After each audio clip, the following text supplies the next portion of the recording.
Class, आप सब कैसे हैं? उम्मीद करती हूँ आप सब खैरियत से होंगे। मैं हूँ आपकी उर्दू की टीचर मिस तहसीन। आज मैं आपको पढ़ाऊँगी नर्दबान उर्दू। नर्दबान उर्दू में आज हम करेंगे सफ़ा नंबर 34। सफ़ा नंबर 33 हम कर चुके हैं। सफ़ा नंबर 33 पर हमने क्या काम किया था? ज़रबुल अम्साल। और आज हम इसके करेंगे पेज नंबर 34। पेज नंबर 34 पर इसकी मक्श नंबर जीम मंदरजा झेल ज़रबुल अम्साल को मुकम्मल कीजिए। ये डैश और मसूर की दाल। डैश में क्या आ जाएगा? ये मूंग और मसूर की दाल। डैश के दांत खाने के और दिखाने के और किसके होते हैं? ये मुहावरा तो आपने सुना ही होगा। हाथी। नेकी और डैश। नेकी और पूछ पूछ। नाम बड़ा और डैश छोटे। काम। नाम बड़ा और काम छोटे। मरता डैश ना करता। मरता क्या ना करता।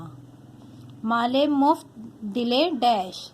माले मुफ्त दिले बेरहम। लातों के भूत डैश से नहीं मानते। बातों से नहीं मानते। घर की मुर्गी डैश बराबर। घर की मुर्गी दाल बराबर। ये तो आपने सुना ही होगा मुहावरा। खिसियानी बिल्ली डैश नोचे। खिसियानी बिल्ली क्या नोचती है? खंबा नोचे। कौवा चला डैश की चाल, अपनी भी चाल भूल गया। कौवा चला किसकी चाल? हंस की चाल। अकल बड़ी के डैश। अकल बड़ी के भैंस। आपको तो पता ही होगा ये बहुत अच्छी तरह से। ज़रूरत डैश की माँ है। इजाद।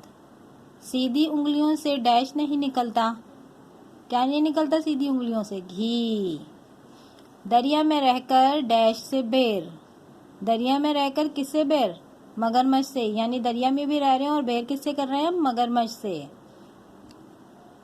उल्टा डैश डैश डैश। उल्टा डैश।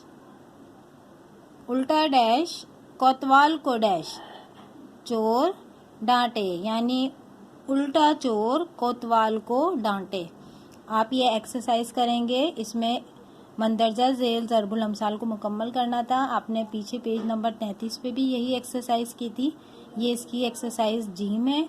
ये आप करेंगे इसको पूरा। ये 1 से लेके 15 है और आप इसको कंप्लीट करेंगे। ये मुहावरात है जो हम अक्सर बोलते हैं और आपने बहुत सारे मुहावरात इसमें सुने भी होंगे, तो आप ये खुद भी कर सकते थे, लेकिन मैंने आपको ये करवा दिए हैं। इसको बहुत अच्छी तरह से याद कीजिएगा। बहुत आसान आसान है। ये मूंग और मसूर की दाल। हाथी के दांत खाने के और दिखाने के और नेकी और पूछ पूछ। नाम बड़ा और काम छोटे। मरता क्या न करता। माले मुफ्त दिले बेरहम। लातों के भूत बातों से नहीं मानते। घर की मुर्गी दाल बराबर। खिसियानी बिल्ली खंबा नोचे। कौवा चला हंस की चाल, अपनी भी चाल भूल गया। अकल बड़ी के भैंस। ज़रूरत इजाद की डैश क्या है? माँ है। सीधी उंगलियों से डैश नहीं निकलता। घी। दरिया में रहकर मगरमच्छ से बेर। उल्टा चोर कोतवाल को डांटे। ये एक्सरसाइज बहुत आसान है। आप इसको मुहावरे के तौर पे बहुत अच्छी तरह से याद कीजिएगा। और अगर इसमें अभी भी कोई चीज़ समझ में नहीं आई हो तो मैं आपको बाद में समझा दूंगी। ठीक है? ओके, अल्लाह हाफिज़। आप इसको इसी तरह से कीजिएगा। बहुत अच्छी एक्सरसाइज है ये एक्सरसाइज ऐसी है, आप इसको दिलचस्पी के साथ करेंगे और कहानी की तरह, स्टोरी की तरह याद करेंगे। बहुत अच्छी एक्सरसाइज है। ओके, अल्लाह हाफिज़।